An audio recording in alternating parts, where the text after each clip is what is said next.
welcome to my YouTube channel.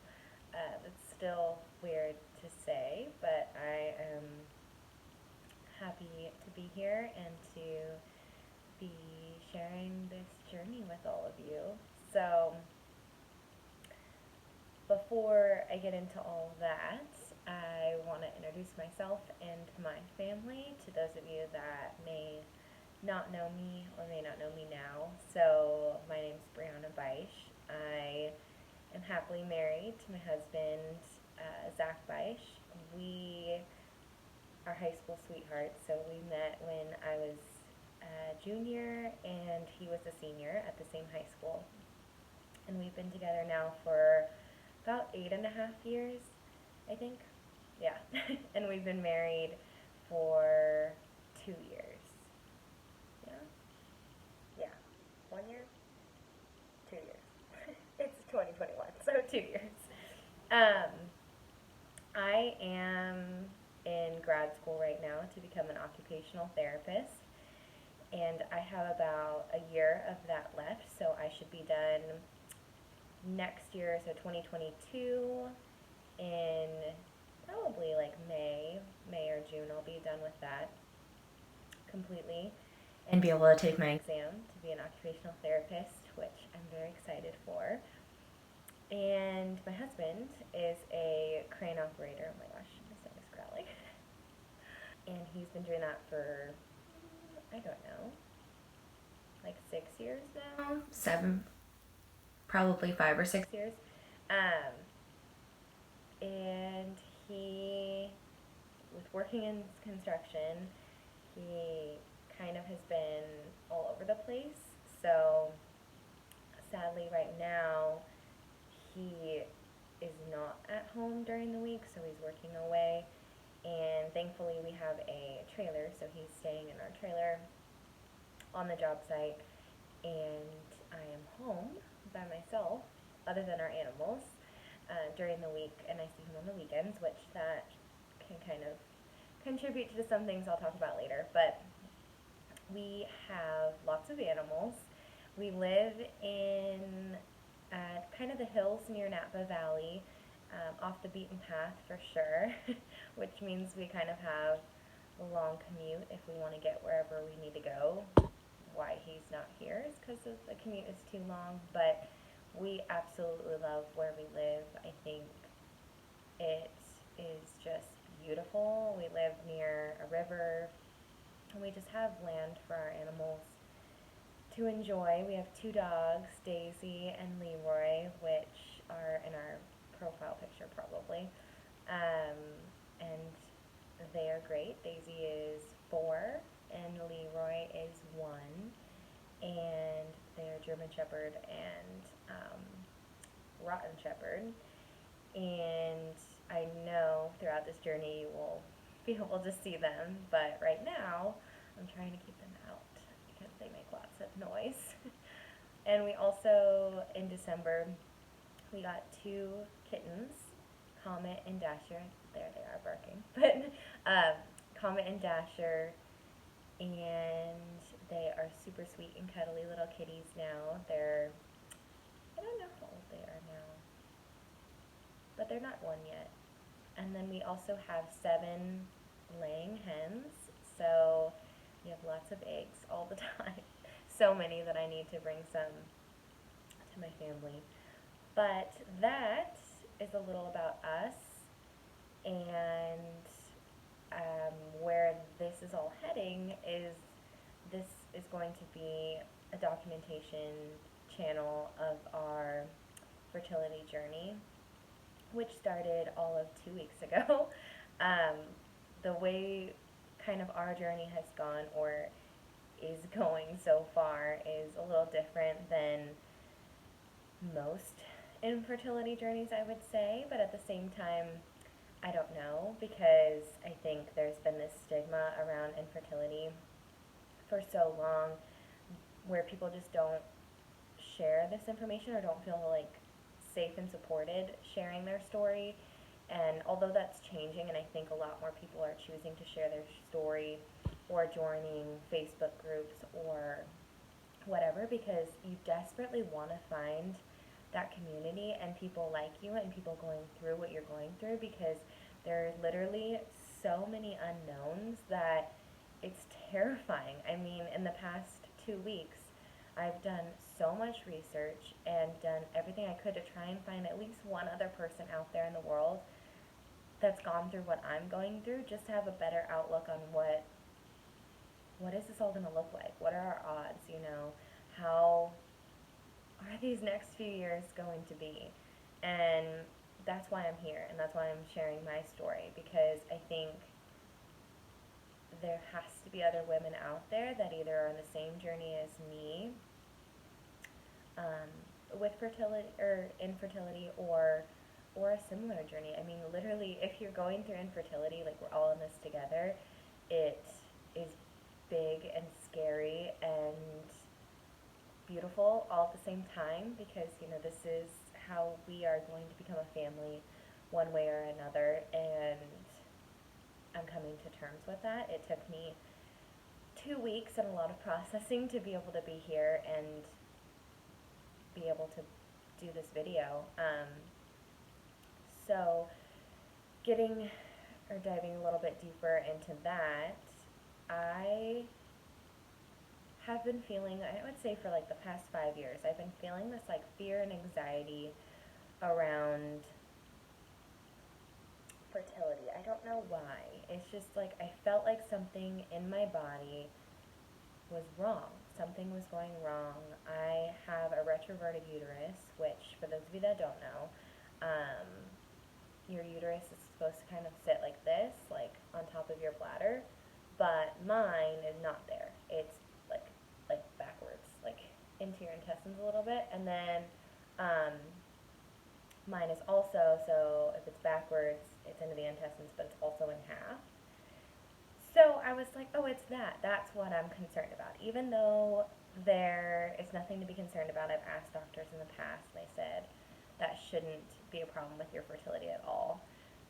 But since that's the only problem I found, I thought maybe that's what it is. But everyone that I talk to, whether it just be family, friends, or doctors during this 5-year span of just being so concerned about my fertility but not wanting to get pregnant yet. And that's the main thing. If they're like confused why I'm asking all these questions about fertility, or why I'm so deeply concerned about it if it's not something I want right now.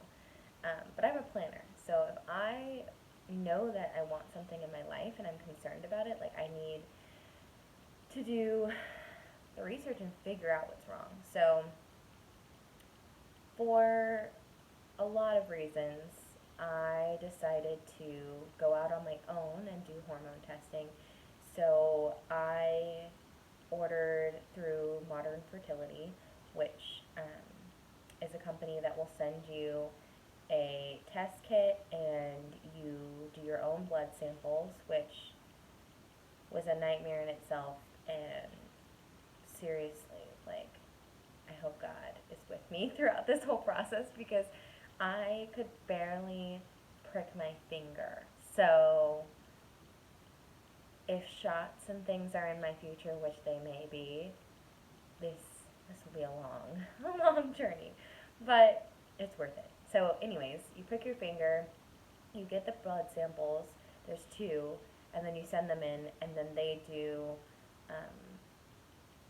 all of the processing at their lab of the hormones. And I have it written down. This is, it says, just keep reaching for the stars. My mom got it for me for Christmas. I've been really into journaling. It's something that gets my thoughts out of my head, and I have one, this one specifically for our fertility journey. So what it tests was TSH, AMH, FSH, estradiol,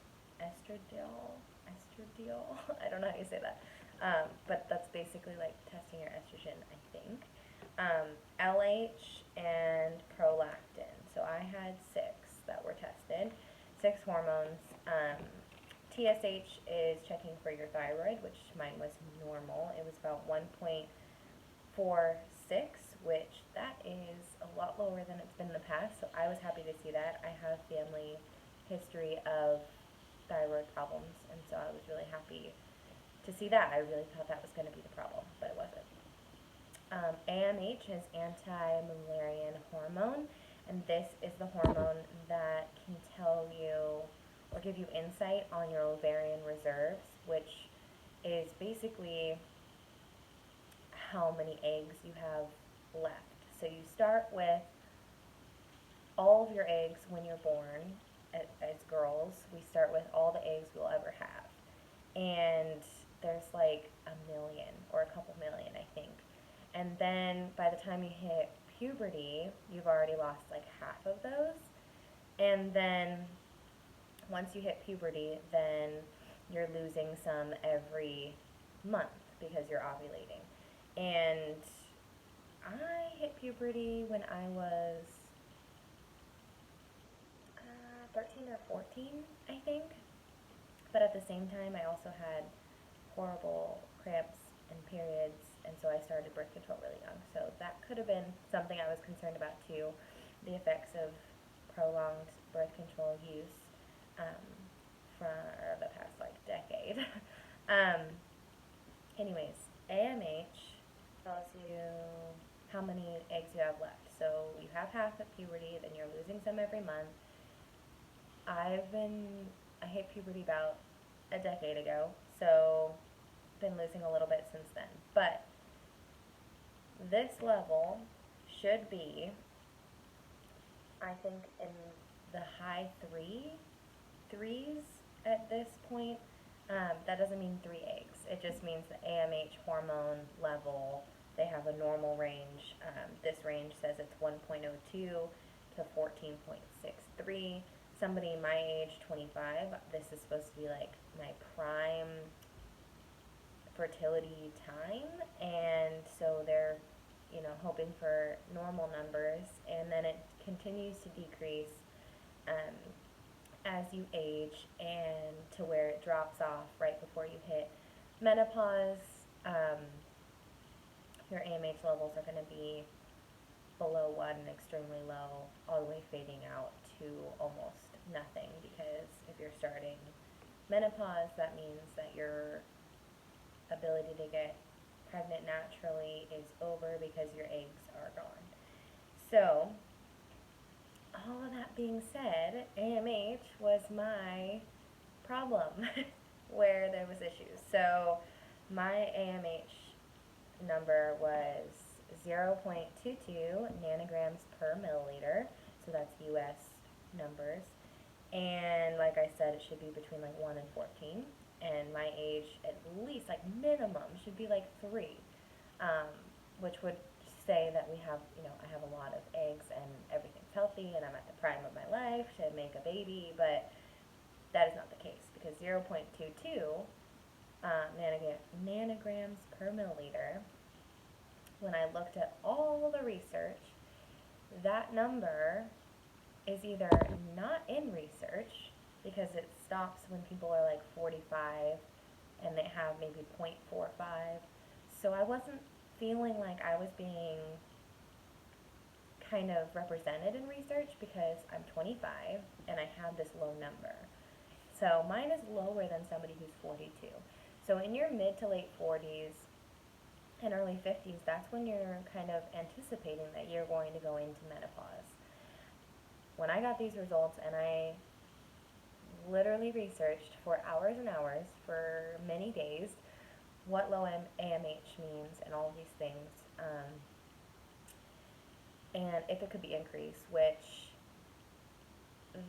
the main thought is that it decreases over time, because it's your eggs that are left in your body, so it's just going to go down. It's not going to go up. You're not going to make new eggs. That's not possible. But there is some speculation out there, since AMH is a new number, that potentially it's not tracking all of your eggs. So they tell you to get an antral follicle count, which is an ultrasound, an internal ultrasound that's done by usually a fertility specialist or your OBGYN. I think it has to be on a specific day in your cycle that they do this ultrasound, um, because it needs to be before you ovulate so they can see how many mature follicles you have. And based off of that number, they can kind of guesstimate how many eggs you have. Now, there's not always going to be eggs in those mature follicles, and the eggs in those follicles aren't always going to be mature eggs or high quality eggs. And so, as you can tell, this is a lot of, or as you could hear, there's a lot of kind of estimating, and so it's not exact. But at the same time, it's the best thing we've got. The AMH and the antral follicle count are the best two things we have to determine a woman's ovarian reserves. And it is proven that if women have low ovarian reserves, that or poor ovarian reserves, which just means low, then they have more difficulty getting pregnant because there isn't many eggs in there, so there may not be one coming out every month. But it doesn't necessarily mean we can't get pregnant naturally, because I am still young, so the quality of my eggs is probably pretty good. Because egg quality does not start to decrease until you're 35. So when you're 35 and on, your egg quality is decreasing. So a lot of women that are going through infertility treatments, whether that be IUI, which is, I think it's intrauterine insemination, could be completely wrong. Obviously, I'm in 2 weeks in, so I don't know that much yet, or IVF, which is in vitro fertilization. So I have my first fertility appointment in a couple weeks, and it's just a video appointment to kind of go over my AMH results and also my FSH results, which I'll go into in a minute, and then plan out what we're going to do next. And so my FSH levels was 18.29 micro IU per milliliter, I think. I don't, it's M capital IU per milliliter. And usually for FSH levels, they want them below 10. Like below 10 is healthy, so mine is almost 20, so that's not necessarily a healthy amount. And what that means is it's the follicle stimulating hormone. So this hormone is sent out to your follicles for them to begin the process of grabbing the eggs and having them mature, and so for ovulation, so that you can go through ovulation. So if your numbers is high, that means that your follicles aren't responding to that hormone very well, so your body has to keep sending that hormone just for ovulation for the maturation process to occur to even get to the ovulation point. So that is also a concerning number, because if your follicles aren't listening to that hormone, or they're not maturing and ovulating properly, then you're going to have issues with fertility. So AMH and FSH are my problem areas. All of my other levels were within normal, and which was good. Like I said, the thyroid was something I was concerned about, so we'll have to do IUI or IVF to get pregnant. Really IVF to get pregnant, which is scary. I mean, no 25-year-old that's thinking they're going to get pregnant possibly, or try and get pregnant the next year, and it's just going to happen. Yeah, it might take a couple months, but like it'll just happen. No. Anybody my age that has kind of gotten an answer like this will know it's kind of devastating, and it's hard to talk about because on one end, I was right. There was something wrong. All this time, everyone was telling me I was fine, and I'm young, and everything's going to be perfectly fine. I knew it wasn't going to be, and there's some validation of that, I felt so in shock the first days that I felt almost not happy, but just I felt validated that there was something wrong and that I found it. Because a year from now is when we would start trying, and then we probably wouldn't have really looked for help after a year of not getting pregnant. And at that point, we're looking at 3 years from now, and this AMH number is going to keep decreasing. By that time, I may not have had enough eggs left to even have kids from my eggs. Like, I would have to possibly do donor eggs or adoption or something like that. And the fact that 3 years from now, if I didn't find this information out for myself, that I would potentially be told that I couldn't have children of my own, like, that is wild. Why? How is that even possible to occur in this day and age? Like, in 2021, should we not have more preventative measures and care to where we could have caught this even sooner than now, even when my numbers were better than this? And the fact that we wouldn't even have caught this problem until 3 years from now, when it would have been even more difficult to get pregnant, it's just, I'm just so grateful that I figured this out myself, and that I took it upon myself to not be okay with the answers everyone was giving me, and to not be okay with, oh, it's fine, everything's fine, I'm young, it's fine. No. Because something was telling me it wasn't fine, and I'm glad that I listened. And I think so many times, especially in women's health, which is actually something I'm very interested in, women are told they're fine when they don't feel fine. And there are issues that occur, and this is not even just women's health, but everyone. If you feel like there is something wrong in your body, I think there is so much we still don't know about our brain and about our bodies, that these little voices in the back of your head, or concerns and anxiety you're feeling, or fear you're feeling of certain things, I think there's a reason for that. And what could it hurt doing the extra testing to just have that reassurance? Or, like in my case, I thought I was just going to have it as reassurance, and it ended up being able to kind of tell me how this story is going to go. And I just can't say enough, just advocate for yourself. Advocate to your doctor. Never, ever stop advocating for yourself and don't give up. Seriously, don't give up. There's things like modern fertility, and I know there's other things you can do yourself outside of your doctor if your doctor is refusing to do any testing. First of all, you can get another doctor, and I recommend looking into that if that is an option for you, because this type of thing matters, and being able to know about your health and know about the body that you live with every single day is important, and it matters. And I just hope, especially like today being National Women's Day and all, I really wanted to push myself to do this video, because I think it's so meaningful, not only to make,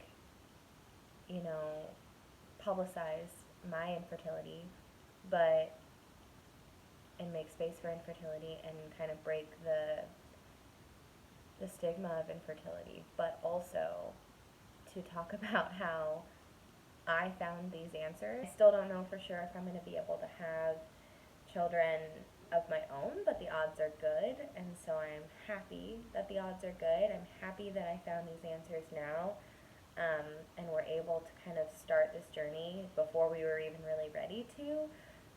Like I said, we were planning on trying for kids next year and kind of going with the flow of that, but it's not really going to look that way anymore, and that's okay, because we're at the point where we just want to have children that are half me and half him, and I don't think that that is an abnormal thing to want, and we will literally do anything in our power to be able to make that happen. So that kind of brings me to the options I see available to me.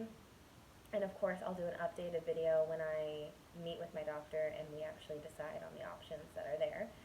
But there's a couple options. So we could start trying naturally now or this year, because with these levels, they're only going to go down. So I really should try and get pregnant sooner rather than later, because that's going to be my best odds. And it may take longer to get pregnant, so it's better to start earlier rather than later, just because it's not going to happen like it does for possibly other people, and it's not going to happen quickly. And so I think having that knowledge on the front of it, and not like some people who are in an infertility journey, it's because they've tried and tried and tried with no baby for so long. And I'm grateful that we're starting this journey and getting all the education and knowledge before we've kind of been devastated by that sort of situation.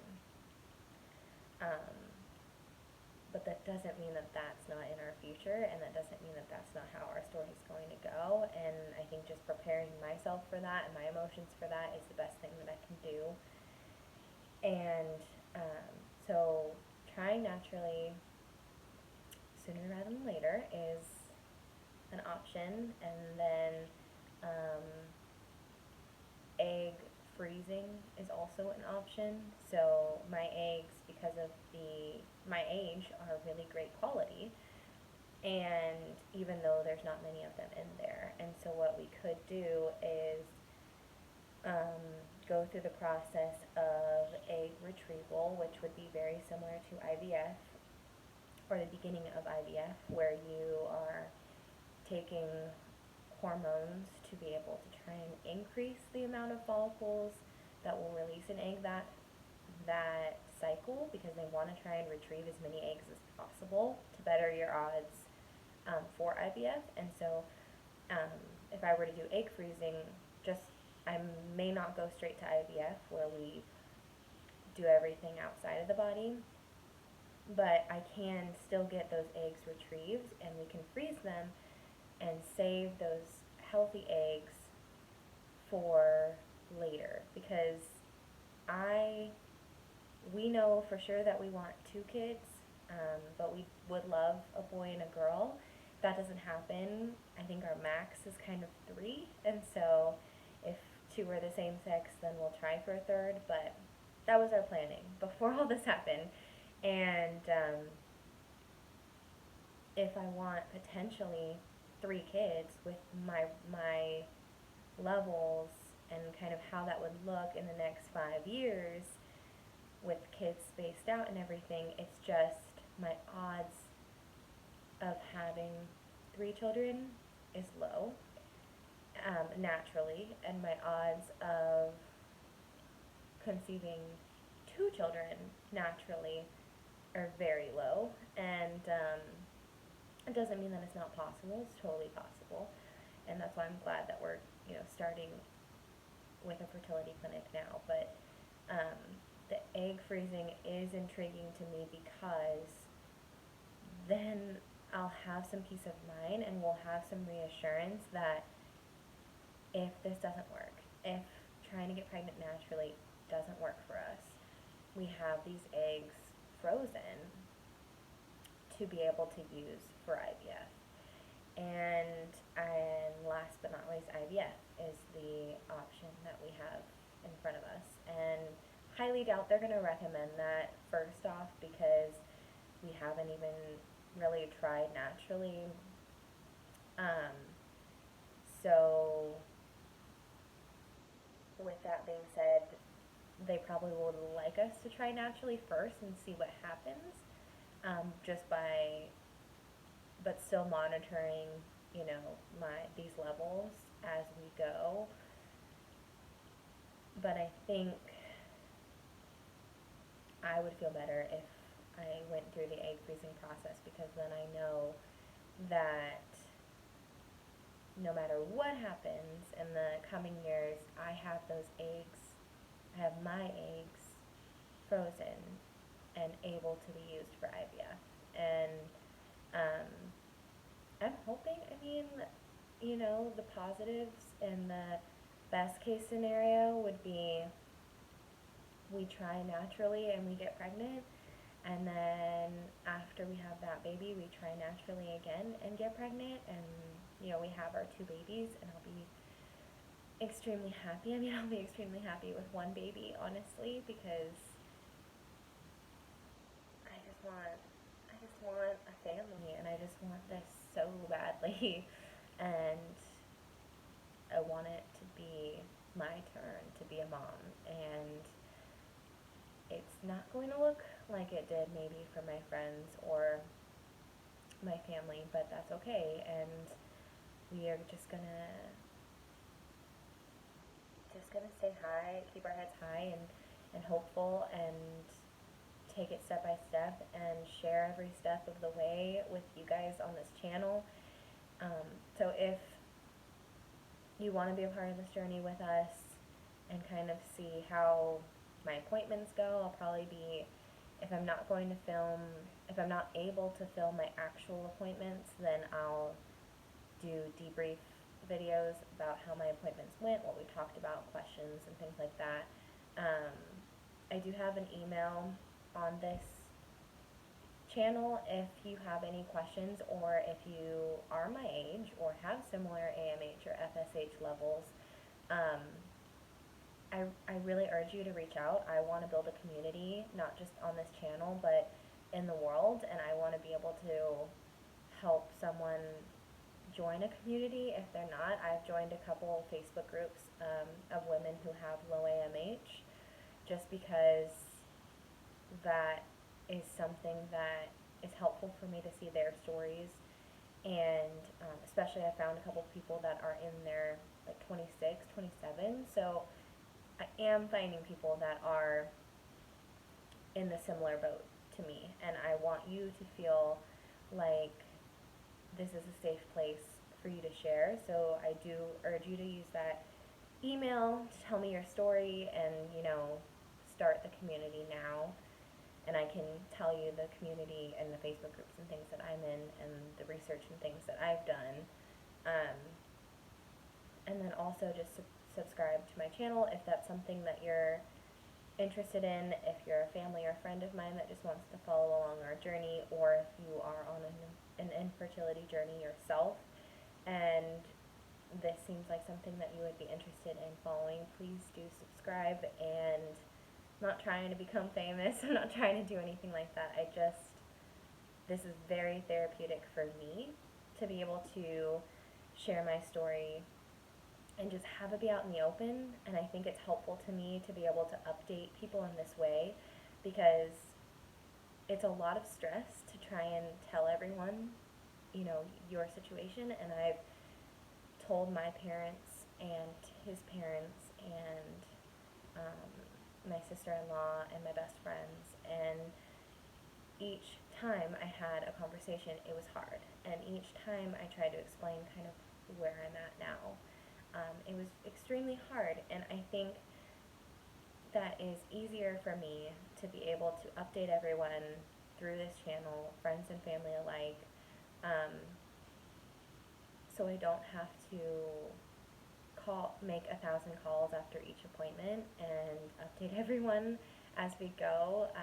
Of course, I'll try and do that, but I think this is helpful to be able to kind of, if you're subscribed, you get a notification when there's a new video, and then you're updated on where we're at, and it takes a lot of pressure off of me, and I think that I'm going to need that in the coming months and the coming years, potentially, on how this is going to go. But with all that being said, this is an extremely long video, so thank you for those of you that kind of hung out with me and heard about my story and where we're at.